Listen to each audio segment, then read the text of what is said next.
the screams would continue to linger on the periphery of her mind, even when her eyes were bloodshot and wide open.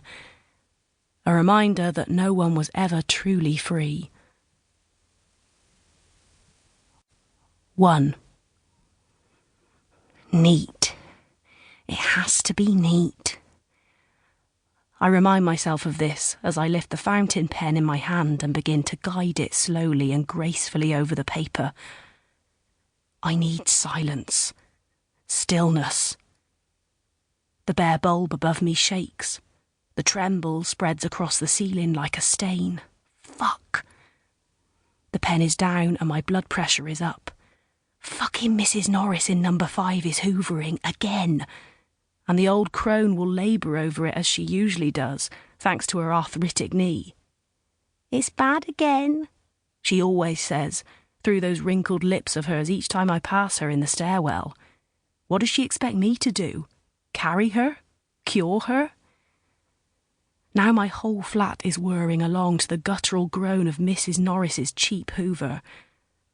I glance at the clock hanging above my electric fire, forgetting that for the past week it's been stuck at 8:15. Batteries.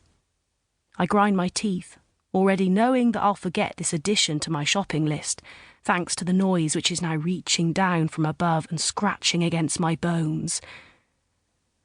My focus has weakened these last months, along with my body, but I'm not done yet. There's still a fire in the pit of my belly, one that takes all my energy to keep stoking. My hands tighten into fists. I could shout. I could grab the baseball bat by the front door and smack it against the ceiling until my arms begin to ache. But Mrs. Norris would just go on hoovering, because she's as deaf as she is lame. No, I need to finish this. The radio, or the television, I could turn one of them on, try to drown out the drone from upstairs. But I'm not quite sure if I paid the meter. And if I didn't... Squeezing my eyes closed, I force the darkness to find me. One breath in, one breath out. Slow and steady, just as Roger taught me. Silver-haired Roger with all his suggestions. Something flutters in my core. It could be regret, or it could be a delayed response to the tin of baked beans I'd eaten at lunch, which were 4 months out of date. But my mum always said up to 6 months was fine, especially for a tin. It's nerves. It has to be. I look down at the paper on the table. So neat, so crisp. The bulb above me swings back and forth. I begin to hum, growing louder so that the pressure builds in my head, in my ears. Eventually all I can hear is my own internal melody, Mrs. Norris and her hoover overpowered. I close my fingers around my fountain pen, gripping tight. I write down the first name, then the second, and then I deliberate over the third, as this is the one that matters. This is the one that needs to stick, that needs to work. Satisfied, I lean back and admire my handiwork. I've stopped humming, and Mrs. Norris has stopped hoovering. My skin prickles in the silence. Now it's working against me, needling up close and lingering on the back of my neck. When I was writing, I needed it, but now...